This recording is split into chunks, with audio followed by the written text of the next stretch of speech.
कार्यक्रम के पुण्यार्जक परिवार हैं Shri Parasnath re rolling mills limited, Durgapur 1, Vardhaman, Paschim Bangal. Amita Jain, wife of Anil Kumar Jain. Sangeeta Jain, wife of Vipin Kumar Jain. Manak Chand, Kamla Devi, Rakesh, Neetu, Rishabh एवं आयुषी मुशरफ, B123, सेठी कॉलोनी, जयपुर, राजस्थान। स्वर्गीय माता सीतावंती, धर्मपत्नी स्वर्गीय मास्टर नत्थू राम जी मुन्हानी की स्मृति में Shri Surendra Jain, Kanta Jain, Shri Ashok Jain, Neelam Jain, Shri Pankaj Jain, Amita Jain, Shri Rajneesh Jain, Deepika Jain, Shri Rishabh Jain, Mudit Jain, SKJ rubber corporation, Delhi. Arun Kumar Jain, Renu Jain, Anushree Jain, Anshita Jain, Nandgram, Ghaziabad. Meena Pradeep, Madhu Pradyumn, Sona Ankit, Rishabh, Tanuj, Surabhi Ranu, प्रखर जैन, चांदबाग। 83-402 सिद्धार्थ नगर, बोरीवली, मुंबई 400066। सुभाष जैन, वीना जैन, संयम जैन, शिखा जैन, साक्षी जैन, सार्थक जैन, प्रीत विहार, दिल्ली। स्वर्गीय श्रीमती रंजन तरुण भाई सेठ की जन्मतिथि स्मरणार्थ श्री तरुण भाई सेठ, समीर दामानी, तेजल दामानी, मलय दामानी, वडोदरा, गुजरात। श्रुत मालिका, बैंगलोर। नया बाजार, दिगंबर जैन मंदिर, ग्वालियर। रामप्रस्थ कॉलोनी, गाजियाबाद, गुप्तान। मोक्ष मार्गस्य नेतारं भेतारं कर्म भूगतां व्याकारं विश्वतत्त्वानां वंदे तद्गुणलब्धये। पंच परमेष्ठी भगवान की जय। संत शिरोमणि आचार्य विद्यासागर जी महाराज की जय। पिछली पाठशाला में हमने समझा था छायोपशमिक भाव के 18 भेद और औदिक भाव के 21 भेद। औदिक भाव के 21 भेद कुछ स्पष्ट नहीं हो पाए थे, आज पुनः स्पष्ट करते हैं। देखें, गति 4, नरक गति, त्रिंच गति, मनुष्य गति और देव गति। ये औदिक भाव क्यों है? क्योंकि गति नाम कर्म के उदय से होते हैं। मिथ्या दर्शन, 7 तत्वों पर अश्रद्धान रहना, सच्चे देव शास्त्र गुरु के ऊपर श्रद्धा पक्की न बनना, ये क्यों रहता है? जब तक मिथ्या दर्शन का उदय है तब तक मिथ्या दर्शन या मिथ्यात्व रूप परिणाम रहते हैं। ये औदिक भाव क्यों? क्योंकि मिथ्या दर्शन नामक दर्शन मूनी कर्म के उदय से होते हैं। अज्ञान, अज्ञान माने ज्ञान की अपूर्णता, ये किस कर्म के उदय से होती है? ये ज्ञानावरणी कर्म के उदय से रहती है। जहां तक ज्ञानावरणी कर्म का उदय है वहां तक अज्ञान भाव है। ज्ञानावरणी कर्म का उदय कहां तक? 12वें गुणस्थान तक। 12वें गुणस्थान के अंत में इनका नाश होता है, ज्ञानावरण, दर्शनावरण, अंतराय का। तो ये जो अज्ञान भाव है ये 12वें गुणस्थान तक चलता है। असंयत भाव, असंयत भाव चलता है 4थे गुणस्थान तक, अर्थात व्रतों के न लेने रूप भाव। मुझे व्रत अभी नहीं लेने, इसका कारण क्या है? अनंतानुबंधी और अप्रत्याख्यानावरण का उदय। अगर सम्यक दर्शन हो गया है तो फिर अप्रत्याख्यानावरण का उदय। इसके कारण व्रत लेने के भाव नहीं बनते, तो ये व्रत लेने के भाव नहीं होने देना, ये भी औदिक भाव किस कारण से हुए? अप्रत्याख्यानावरण कषाय के उदय से हुए। असंयत भाव। असिद्ध भाव, असिद्ध भाव होता है 8 कर्मों के उदय से। हमारे आपके 8 कर्मों का उदय है ना, अब वो उदय हमें सिद्ध नहीं बनने दे रहा, तो हमारे असिद्ध जो भाव है ये 8 कर्मों के उदय से। केवली भगवान अभी असिद्ध नहीं है, अभी असिद्ध हैं, सिद्ध नहीं हुए, उनके 4 अघातिया कर्मों के उदय से असिद्ध भाव है। और 6 लेश्या, कृष्ण नील कापोत, पीत पद्म शुक्ल। 3 लेश्या अशुभ हैं, कृष्ण नील कापोत। 3 लेश्या शुभ हैं, पीत पद्म शुक्ल। कृष्ण नील कापोत का मतलब तीव्रतम कषाय, कृष्ण लेश्या तीव्रतर कषाय, नीललेश्या और तीव्र कषाय कापोतलेश्या। मंद कषाय पीतलेश्या, मंदतर कषाय पद्मलेश्या, मंदतम कषाय शुक्ललेश्या। ऐसे परिणाम ये भी तो कर्म के उदय से होते हैं। शरीर नाम कर्म और कषाय के उदय के अनुसार योग कषायानुरंजित योग प्रवृत्ति को लेश्या कहते हैं। तो ये भी शरीर नाम कर्म और कषाय के उदय के कारण होने से ये भी 6 लेश्याएं भी औदैक भाव हैं। इस प्रकार 21 भाव हुए। हमारे औदैक भाव कितने होते हैं? हमेशा हमसे ही भाव क्यों लगवाते हैं? स्वयं लगाने की कोशिश करें, आसान है, लगाइए। गति में से हमारे गति हुई मनुष्य गति, कषाय क्रोधमान माया लोभ, तो गति 1, कषाय 4, लिंग पुरुष लिंग 5, मिथ्या दर्शन हो सकता है मुझे सम्यक की प्राप्ति ना हुई हो तो मिथ्या दर्शन 1, तो 6। इसके बाद अज्ञान तो है ही, तो इसके बाद 7 असिद्धित, 8 लेस्या में से 1। अभी हम जैसे धर्म ध्यान कर रहे हैं, तत्वार्थी पढ़ रहे हैं, तो हो सकता है पीतलेस्या हो। इस प्रकार से 9 एक असंयत भाव रह गया और एक असंयत। इस प्रकार से हमारे 10 औदैक भाव होते हैं। मान लो एक हाथी है, अब इसके औदैक भाव लगाते हैं। गति त्रियंश गति, कषाय 4, 1 और 4 5, लिंग हाथी के पुरुष लिंग 4, 1 5 और 1 6, मिथ्या दर्शन हो सकता है। इसके बाद असंयत भाव है, वृत्ति नहीं है, अज्ञान भाव है, असिद्ध भाव है। लेश्या 1 जैसे उसके परिणाम हो वैसे उसके लेश्या कोई सी 6 हो सकती है। इस तरह औदैक भाव हमें लगाने चाहिए, ये आत्मा के परिणाम हैं। इसमें जानने योग्य बात क्या है? जानने योग्य बात क्या है? इसमें कुछ भाव हमारी आत्मा का अहित करने वाले हैं, नवीन कर्म बंध के कारण है, जैसे कषाय भाव, जैसे लिंग भाव, सबसे खराब मिथ्या दर्शन भाव और फिर अशुभ लेश्याएं।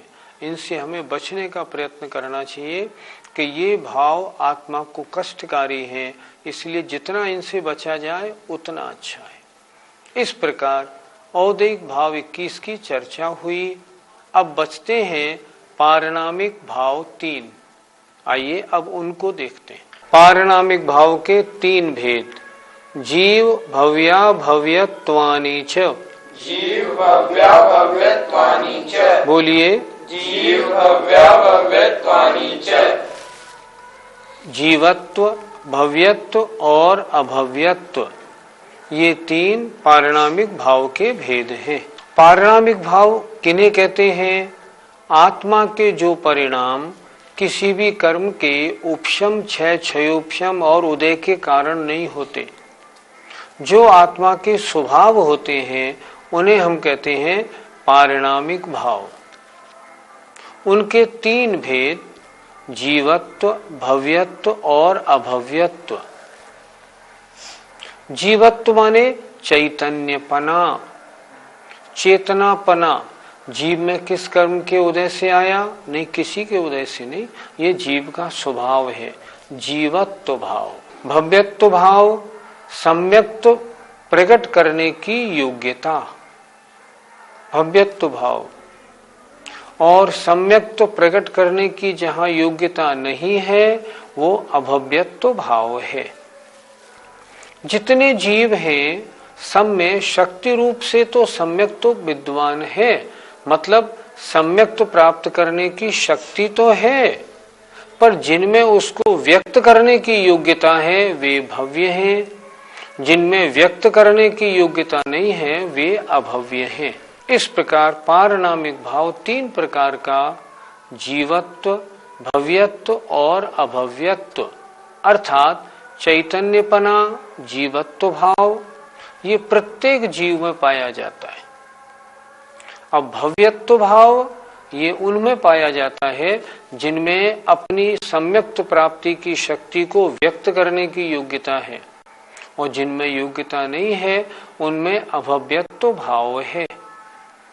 इस प्रकार पारिणामिक भाव के 3 भेद होते हैं। हमारे कौन कौन से पारिणामिक भाव हैं? हम सबके जीवत्व भाव तो है ही।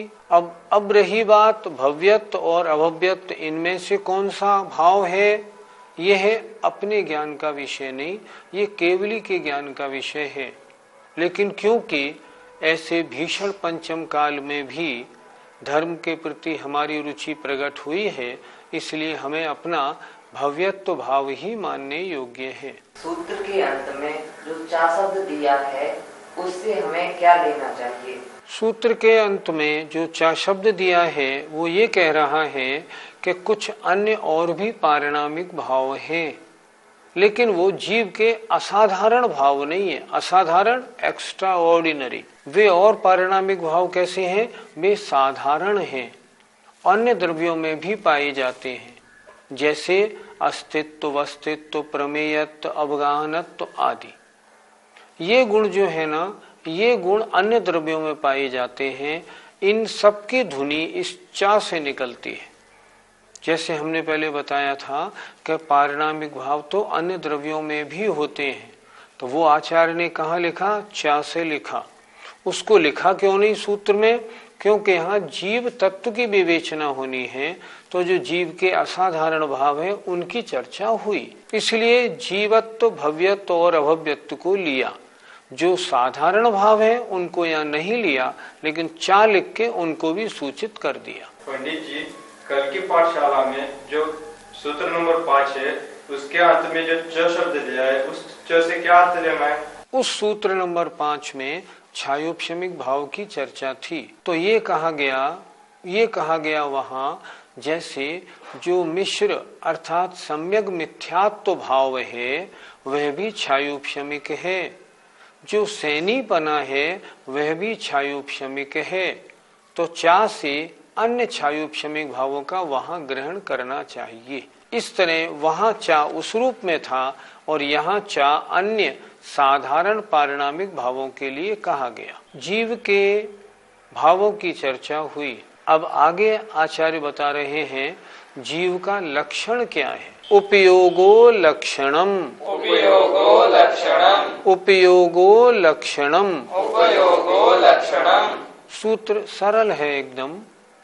लक्षणम, जीव का लक्षण उपयोग है।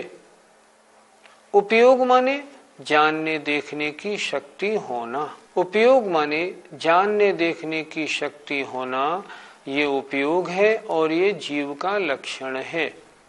लक्षण किसे कहते हैं?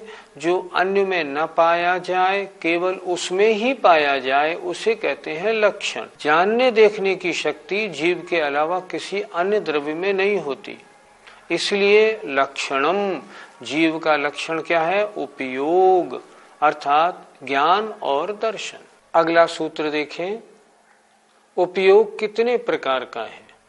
स द्विविधोष्ट चतुर्भेदः, स द्विविधोष्ट चतुर्भेदः। बोलिए, स द्विविधोष्ट चतुर्भेदः। फिर बोले एक बार, स द्विविधोष्ट चतुर्भेदः। इस सूत्र को थोड़ा बोर्ड पे समझाते हैं।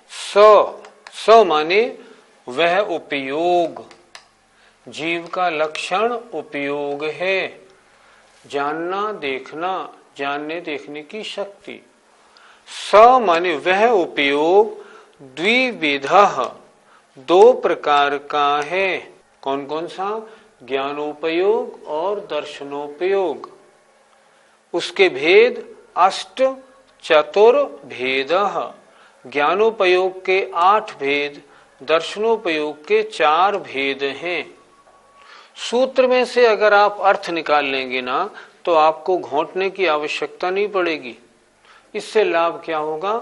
जब आप पाठ करेंगे दिमाग में अपने आप अर्थ आता जाएगा। तत्वार सूत्र घोंटना नहीं है, तत्वार सूत्र के सूत्रों का अर्थ समझना है। बिल्कुल सरल है। जीव का लक्षण बता दिया। जीव कितने प्रकार के होते हैं? संसारिणो मुक्ताश्च, संसारिणो मुक्ताश्च, संसारिणो मुक्ताश्च, संसारिणो मुक्ताश्च। जीव 2 प्रकार के हैं, संसारी और मुक्त। जो संसार में जन्म मरण कर रहे हैं, संसार के दुखों को भोग रहे हैं, वे संसारी हैं। और जो अष्टकर्म से रहित हो गए हैं, वे मुक्त जीव हैं। जीव दो प्रकार के, संसारी और मुक्त। इस सूत्र में चा शब्द से क्या अभिप्राय समझना चाहिए? चा शब्द का अर्थ है कुछ जीव ऐसे हैं जो जीवन मुक्त हैं, जैसे अरहंत परमेष्ठी। अरहंत परमेष्ठी जन्म मरण से रहित हो गए हैं, लेकिन अभी संसार में हैं, इसलिए चा शब्द से उनको भी यहाँ गर्भित किया गया है। इस प्रकार इस सूत्र का अर्थ हुआ। संसारी जीव कितने प्रकार के होते हैं? अगला सूत्र है समनस्का मनस्काः। समनस्का मनस्काः। बोलिए समनस्का मनस्काः। समनस्क अर्थात मन सहित, और अमनस्क संधि विच्छेद किया, अमनस्क मन रहित। संसारी जीव दो प्रकार के होते हैं, समनस्क मन सहित, अमनस्क मन रहित, अर्थात सैनी और असैनी। इस प्रकार संसारी जीव के दो भेद हैं। संसारी जीव के और कितने भेद होते हैं? अगला सूत्र देखें, संसारेणस्त्रसस्थावराः। संसारेणस्त्रसस्थावराः। बोलिए संसारेणस्त्रसस्थावराः। संसारी जीव के दो भेद और भी होते हैं, त्रस और स्थावर। जिनके मात्र एक इंद्रिय होती है वे स्थावर जीव हैं, और जिनके 2, 3, 4, 5 इंद्रियां होती हैं वे त्रस जीव हैं। अब तत्वार्थ सूत्र कितना सरल है, देखा? सरल सरल सूत्र है। हमें कड़ा नाम को लगता है, कड़ा है नहीं।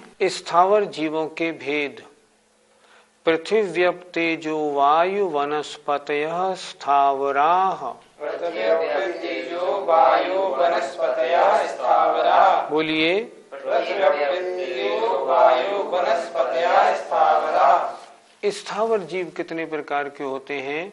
सूत्र से निकालें, पृथ्वी, पृथ्वी कायक, अप, जल कायक, तेज, अग्नि कायक, वायु, वायु कायक और वनस्पति कायक। 5 प्रकार के स्थावर जीव होते हैं। स्थावरों के भेद बताए इसमें इन्होंने। पृथ्वी कायक, अप माने जल कायक, तेज माने अग्नि कायक, वायु कायक और वनस्पति कायक। इस प्रकार स्थावर जीवों के 5 भेद हैं। हम सब लोग जानते ही हैं, पृथ्वी ही जिनका शरीर है वे पृथ्वी कायक हैं। ऐसे ही जल ही जिन जीवों का शरीर है वे जल कायक हैं। इन सब जीवों के मात्र एक इंद्री, स्पर्शन इंद्रिय होती है। एक बात जरा समझ लें अपन, हमने कुएं में से पानी निकाला, इस पानी में जो कुएं में से निकाला है इसमें कौन कौन से जीव हैं? त्रस भी है और स्थावर भी है। अब हमने क्या किया, मोटे छन्ने से इसको छाना। छानने से क्या हुआ, त्रस जीव छन्ने में आ गए, लेकिन नीचे जो जल निकला ना उसमें अभी जल कायक जीव हैं। वो क्यों नहीं छने? क्योंकि जल ही उनका शरीर था, तो वो जल के साथ में नीचे निकल गए। वो होते हैं एक इंद्री जल कायक जीव। इस तरह औरों में भी समझ लेना चाहिए।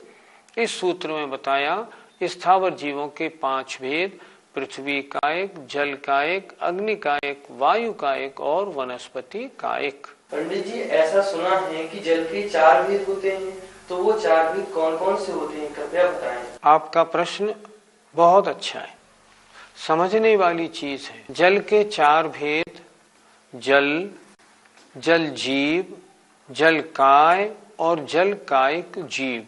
देखिए, हाइड्रोजन और ऑक्सीजन मिला और पानी की बूंद बनी, ये हुआ जल। जीव है या अजीब? अजीब। अब अंतर्मूर्त के बाद इसमें योनि स्थान बनने से अब जल कायक जीवों की उत्पत्ति होती है। तो जो जल कायक जीव यहाँ जन्म लेने के लिए आ रहा है रास्ते में विग्रह गति में है, उसे हम कहेंगे जल जीव। उसने पानी में जन्म ले लिया तो हो गया जल एक जीव। और जब हमने उस पानी को उबाल लिया और पानी जीव रहित हो गया तो हम कहेंगे जल काय। एक बार फिर समझें, हाइड्रोजन ऑक्सीजन मिली और पानी की बूंद बनी, ये जल, ये पुद्गल अचेतन। अब इस जल में अंतर्मूर्त के बाद जो जन्म लेने के लिए आत्मा विग्रह गति से आ रही है, वो रास्ते में जब तक है तब तक जल जीव। उसने उस पानी की बूंद में जन्म ले लिया तो जल कायिक जीव। और हमने उस पानी को औटाया और वो पानी गर्म होने के बाद जब जीव रहित हो गया तब हम कहेंगे जलकाय। जलकाय अजीव है, जल जीव और जल कायिक जीव जीव है। फिर देखें, सामान्य जल और जल काय दोनों अजीब। मुनि महाराज के कमंडलू में हमने जो पानी भरा है वो जल काय है और अजीब है। एक बात जरा थोड़ी अटपटी लगेगी आपको, पर ध्यान से सुनना आप। जल हो या पृथ्वी हो, अग्नि हो या वायु हो, ये तो पुद्गल के पिंड हैं। जल जीव नहीं है, जल तो अजीव है। जल में जिनने जन्म ले लिया है वो जीव है। पृथ्वी अजीब। पृथ्वी में जिन जीवों ने जन्म लिया है वे पृथ्वी कायिक जीव, ऐसे लगाना चाहिए। जैसे हमने जल में 4 भेद लगाए, ऐसे अग्नि वायु इनमें भी 4 भेद लगा लेने चाहिए। स्थावर जीवों की चर्चा हुई। अब प्रश्न हुआ त्रस जीव कौन कौन से हैं, तो अगला सूत्र देखें, द्विन्द्रियादयस्त्रसाः। बोलिए, इस सूत्र का हम संधि विच्छेद कर लें। द्वि इंद्रिय आदयः त्रसाः। द्वि इंद्रिय आदयः त्रसाः अर्थात 2 इंद्रिय आदि वाले त्रस होते हैं। अर्थात जिनके 2 इंद्रिय, 3 इंद्रिय, 4 इंद्रिय और 5 इंद्रिय होती हैं उन्हें त्रस कहते हैं। और जिसके मात्र एक स्पर्शन इंद्रिय है उसे हम स्थावर कहते हैं। सरल सूत्र है। आइए अगला सूत्र और देखते हैं। पंचेन्द्रियाणि। बोलिए, इस सूत्र बोलने में फिर सावधानी रखनी है। बहुत सी माता बहनें बोलती हैं पंचेन्द्रियाणि, नहीं पंचेन्द्रियाणि नहीं, पंचेन्द्रियाणि। सूत्र का अर्थ है इंद्रियां 5 होती हैं। हम और आप सब जानते हैं स्पर्शन, रसना, घ्राण, चक्षु, कर्ण। ऐसा लग रहा है आज तो जैसे हम तत्वार सूत्र नहीं बालबोध पढ़ रहे हों। बिल्कुल सरल। पंचेन्द्रियाणि, इंद्रियां 5 होती हैं। आचार्य ने छोटे छोटे सूत्रों में विषय को कितना अच्छा स्पष्ट किया है और बिल्कुल क्रम से चल रहे हैं महाराज। अब आया प्रश्न, इंद्रियां कितने प्रकार की होती हैं? द्विविधानि। द्विविधानि। इसका भी उच्चारण हमें ठीक करना चाहिए। बहुत से लोग बोलते हैं द्विविधानि, पंचेन्द्रियाणि, द्विविधानि। नहीं, ऐसे नहीं, द्विविधानि, पंचेन्द्रियाणि। जोर देना है या पे, धा पे। द्विविधानि 2 प्रकार की होती हैं। क्या अर्थ हुआ? द्विविध अर्थात इंद्रियां 2 प्रकार की होती हैं। द्विविधानि इंद्रियां 2 प्रकार की होती हैं, द्रव्येंद्रिय और भावेंद्रिय। द्रव्येंद्रिय जो नाम कर्म के उदय से बनती है वो द्रव्येंद्रिय, और भावेंद्रिय जो कर्म के क्षयोपशम से ज्ञानावरणी कर्म के क्षयोपशम से जो प्राप्त होती है वो भावेंद्रिय है। इस कार्यक्रम के पुण्यार्जक परिवार हैं Shri Parasnath re rolling mills limited, Durgapur 1, Vardhaman, Paschim Bangal. Amita Jain, wife of Anil Kumar Jain. Sangeeta Jain, wife of Vipin Kumar Jain. Manak Chand, Kamla Devi, Rakesh, Neetu, Rishabh एवं आयुषी मुशरफ, B123, सेठी कॉलोनी, जयपुर, राजस्थान। स्वर्गीय माता सीतावंती धर्मपत्नी स्वर्गीय मास्टर नत्थू राम जी मुन्हानी की स्मृति में Shri Surendra Jain, Kanta Jain, Shri Ashok Jain, Neelam Jain, Shri Pankaj Jain, Amita Jain, Shri Rajneesh Jain, Deepika Jain, Shri Rishabh Jain, Mudit Jain, SKJ rubber corporation, Delhi. Arun Kumar Jain, Renu Jain, Anushree Jain, Anshita Jain, Nandgram, Ghaziabad. Meena Pradeep, Madhu Pradyumn, Sona Ankit, Rishabh, Tanuj, Surabhi Ranu, प्रखर जैन, चांदबाग। 83-402 सिद्धार्थ नगर, बोरीवली, मुंबई 400066। सुभाष जैन, वीना जैन, संयम जैन, शिखा जैन, साक्षी जैन, सार्थक जैन, प्रीत विहार, दिल्ली। स्वर्गीय श्रीमती रंजन तरुण भाई सेठ की जन्मतिथि स्मरणार्थ श्री तरुण भाई सेठ, समीर दामानी, तेजल दामानी, मलय दामानी, वडोदरा, गुजरात। श्रुत मालिका, बैंगलोर। नया बाजार, दिगंबर जैन मंदिर, ग्वालियर। रामप्रस्थ कॉलोनी, गाजियाबाद, गुप्तान।